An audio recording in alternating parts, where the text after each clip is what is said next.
Good afternoon, and welcome to our third webinar in this series on Massachusetts' new Registered Teacher Apprenticeship Program. I'm Claire Abbott, the Director of the Office of Educator Effectiveness, and I'm joined today by Lakia Bayman, DESE's Program Coordinator for the Registered Teacher Apprenticeship Program, also known as RTAP. I'd also like to acknowledge our colleague, Darcy Fernandez, Senior Associate Commissioner at DESE, who leads this work in collaboration with our office. In this session, we'll walk through the application process for RTAP in Massachusetts. We'll be covering program goals and the needs assessment stage in particular, as well as some helpful tips to strengthen your application. Please note that we won't be diving into the full details of the RTAP program itself, as we've covered that in previous webinars. So you can find those recordings on DESE's YouTube channel, as well as the RTAP webpage, and we'll be sharing links to both of those in the chat. So a few norms for today. We're hosting this session in a webinar format to make sure that it's recorded and that we can capture all of your questions. This recording, along with the slides, will be available on our website for future viewing. We're also going to ask you to use the Q&A feature at the bottom of your screen to submit any questions you have throughout the session. We will be monitoring it throughout, and we'll do our best to answer as many of the questions as we can live. For any questions that we don't get to, we'll compile responses in an updated FAQ document, which we will be posting to our website next week. As always, with any further questions, anything that comes up that you don't have an opportunity to ask today, you can always reach out to the Educator Apprenticeships mailbox, and we will post the email address to that in the chat shortly. So here's our agenda for today. We'll start with a brief overview of RTAPs in Massachusetts, focusing on their purpose in expanding and diversifying the teacher workforce. Next, we'll dive into the program's goals and walk through the application and review process, which begins with completing the intent to submit and a needs assessment. Finally, we'll go over the overall timeline, covering key dates from application submission all the way to program launch. Okay, now that we've covered today's agenda, let's take a closer look at what makes RTAP such an exciting opportunity in Massachusetts. As you see with this map, Massachusetts is now one of several states offering this program. RTAP combines the best of all these worlds. It's a unique pathway that blends classroom learning with hands-on teaching experience and professional growth. And this setup really allows future teachers to earn, learn, and make a real difference throughout their time as an apprentice. This is particularly how it works. First, apprentices complete an approved licensure program through an educator preparation provider, or EPP, ensuring that they're fully prepared to become licensed teachers. But they're not just learning on the sidelines, they're actually gaining real-world experience in a K-12 classroom under the guidance of a mentor teacher, or what we also call a supervising practitioner. This mentorship helps them build both skills and confidence throughout the duration of their term. As full-time instructional employees, apprentices earn a salary while they train. It's a practical and supportive approach that lets them grow professionally without the financial burden. At the same time, RTAP helps to build a more diverse, effective, and committed workforce. Together, these elements make RTAP a true game changer in teacher licensure pathways, not only for aspiring teachers, but also for the students and the communities that they will serve.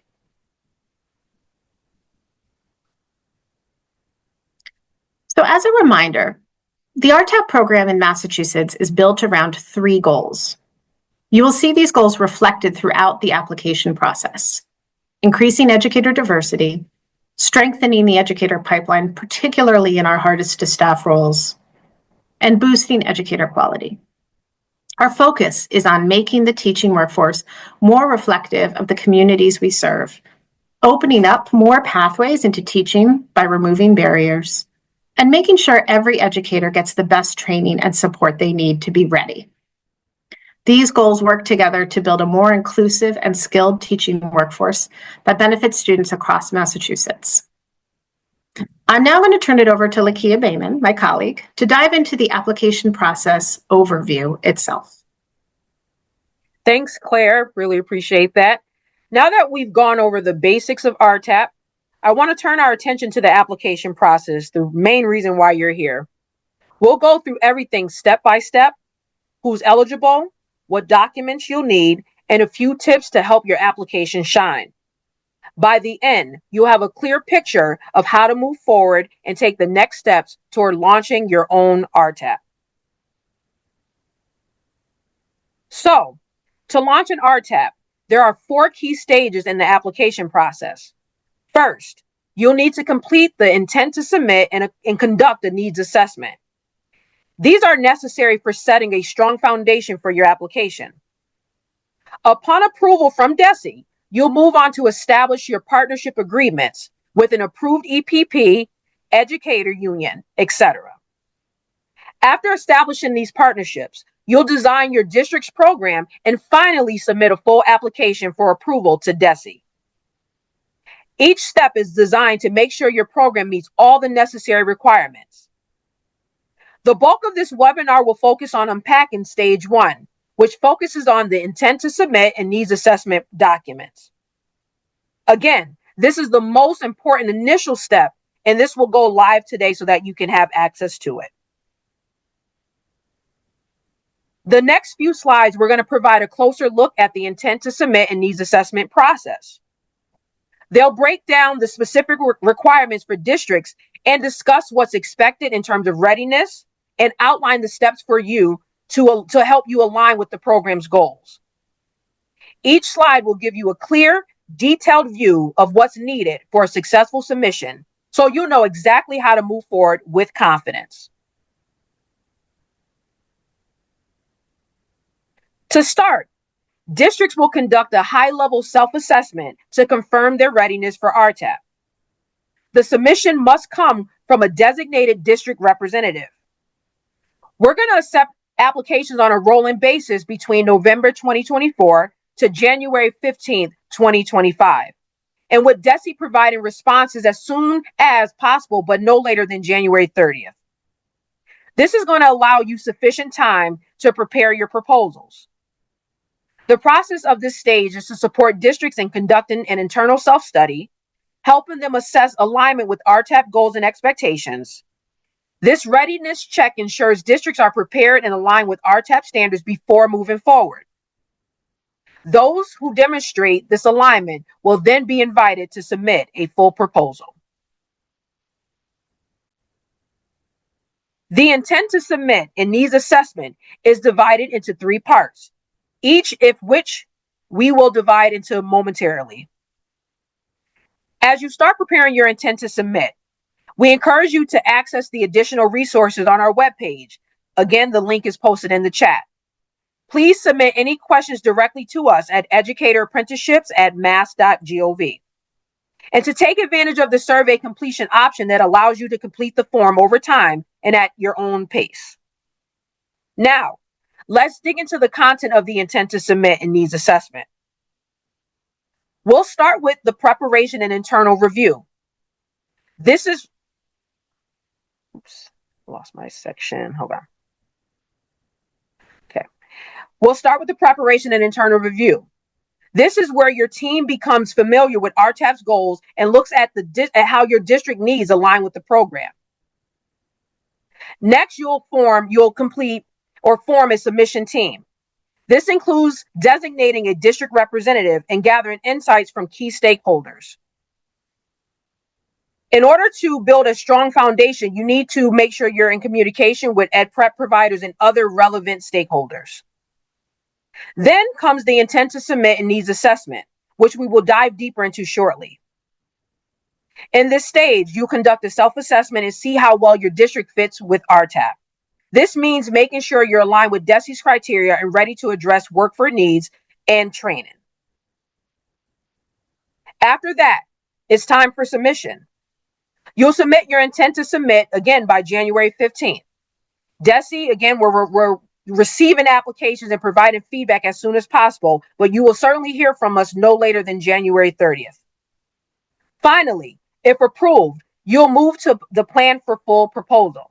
This is where you'll collaborate with an ed prep provider to create a detailed design and strategy for RTAP implementation.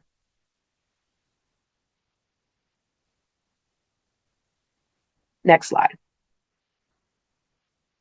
This is a screenshot of the application itself. RTAPs are open to a range of eligible groups like public school districts, charter schools, collaboratives, and approved special education schools.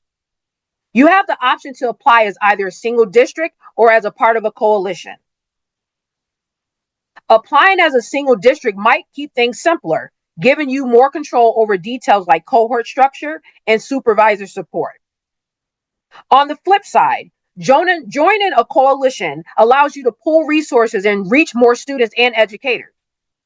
Just remember that working with a coalition can add a bit more complexity, like keeping things consistent across cohort models, supervisor pay, and training, especially since you'll be working with the same EPP. You'll also need to decide which pathway you want to offer. You have two options: a baccalaureate pathway, which is 2,000 plus hours, or a post-bac, which is 2,000 hours of on-the-job training. As you go through this section, I want you to think about which approach and pathway feels the best for you. It's likely that a post-bac pathway is more feasible given the shorter duration and prior experience of potential apprentices. It may also give you an opportunity to establish a sustainable model for RTAPs before you expand to include baccalaureate pathways. These are all considerations you should take into account as you explore potential pathways.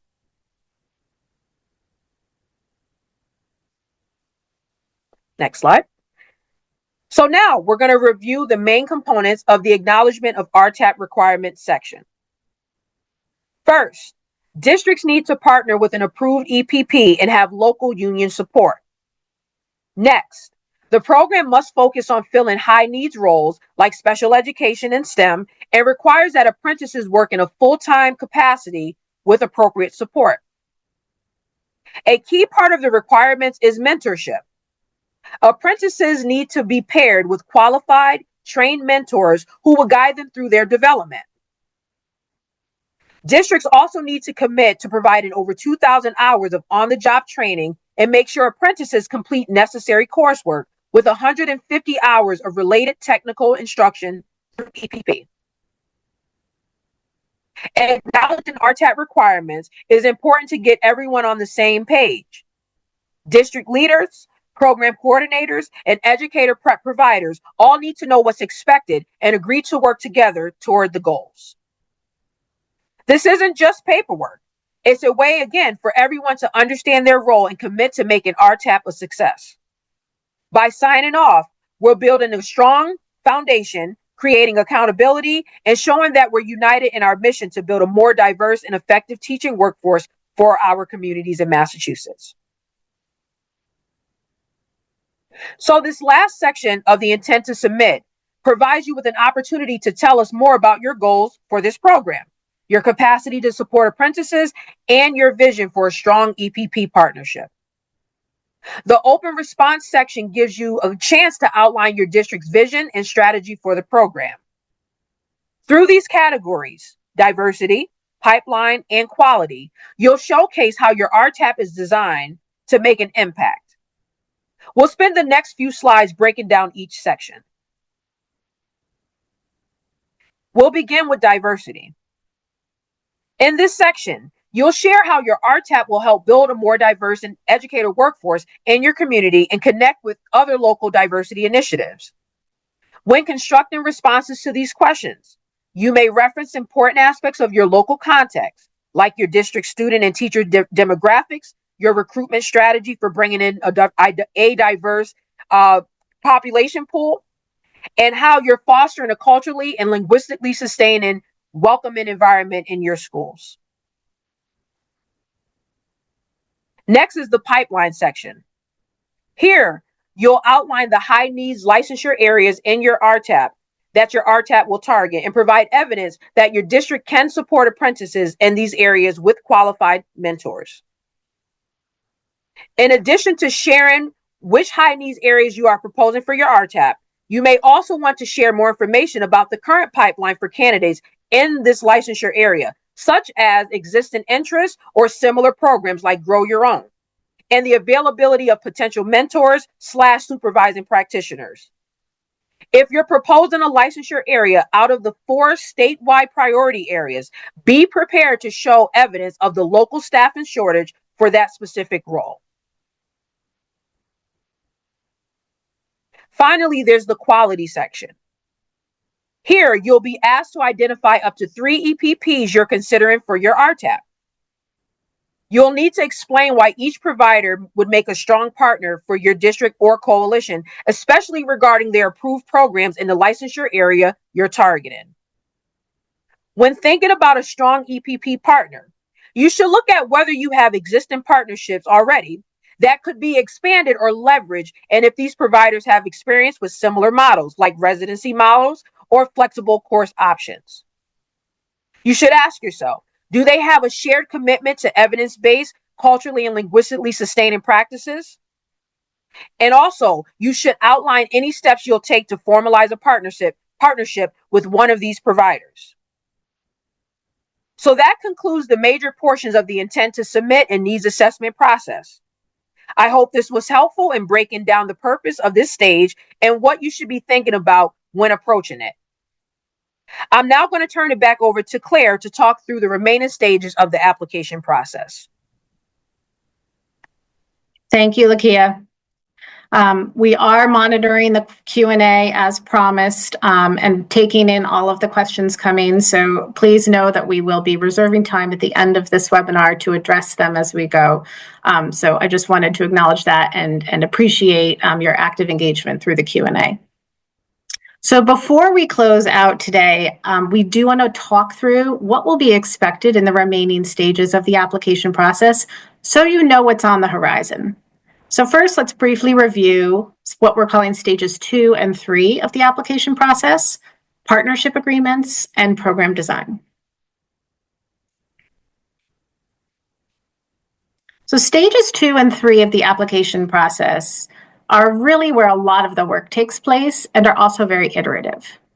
This is the point at which you're going to be working very closely to establish formal partnerships with an educator preparation provider, your local union, and any community-based partners that may be positioned to support participation.